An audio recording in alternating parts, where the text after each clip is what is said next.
Hi everyone, this is our first Easter garden video that I'm going to be making so that you or your family as a whole can put together some Easter gardens to use through this time of Easter that may help you move through the Easter story without being able to gather together. It's just a creative way, and particularly if you have children, then this is a way to get them really involved in the Easter story at this time. I've borrowed the baskets from the pray and play area at church, and I'm using a lot of the items out of there. But as I go along, I'll be explaining to you what you can use if you don't have what we have in these baskets. So the first thing you need is a container that's deep enough to hold sand that will allow you to stick things in if you need to have things that stick in and stand up. And I've used a tray of a pot plant here filled with sand. Move the sand, make sure the sand's relatively flat. Now this tray or this container becomes the basis of all gardens. All we do then from this point on is change what we put on it for whichever part of the Easter story that we're telling at the time. So out of the Easter basket, I have the piece of felt that is in the Palm Sunday basket that shows the road. And so you simply lay whatever. If you don't have felt, then maybe you could send the kids out or collect for yourself some little rocks and make using them, just sort of outline the shape of a road that would work just as well. So as I say, you don't have to have what I've got and think, well, we can't do that. What we can do is simply use what we have on hand. So now we have the road leading to Jerusalem. And so for me, what I've done is I had some cut off bits of wood that I've glued some things from my craft stuff and made gates and written the word Jerusalem on them. But what you can do is make Lego buildings. Here it's just the blocks of wood with doors and windows coloured in with a black felt pen. But if you've got Lego, if you've got tins, if you've got different shaped boxes, you can do and make a small city out of whatever you have. In the basket there are peg people, but again what you could use is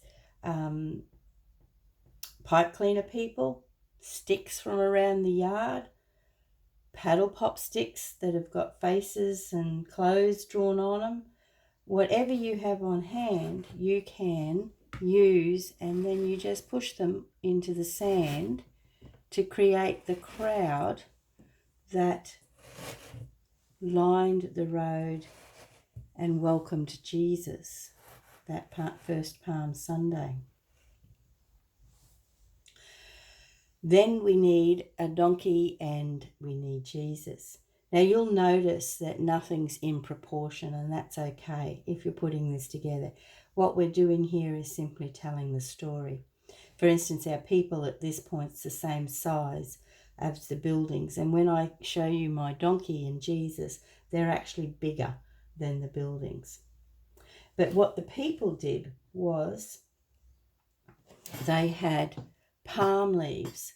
Now I've used felt. However, you could go and collect leaves out of your garden. You could colour in leaves and draw leaves and cut them out on paper. You can use whatever you have on hand. So the people laid palm leaves in front of Jesus. And our scripture tells us that they also used their cloaks to lay down for the donkey to walk on. Now, again, I've used felt here, but you could cut out the shapes of wrapping paper, magazine pages. You could have your children, if you have children, draw them and colour them in and then cut them out. You can do whatever you like. This is your family's Easter garden, and you lay them down. And so we come now. I have a donkey, and but it is massive. But if you don't have a donkey, but you've got something else, if you've got a farm set or anything that you could do, you can use a horse or whatever. It's not an authentic reconstruction of first century Jerusalem. It's simply a means by which we can tell the story of Jesus. For Jesus, I have, this is in the basket, the prayer and play basket, which is a Jesus that I've dressed in that. But again, make a pipe cleaner man.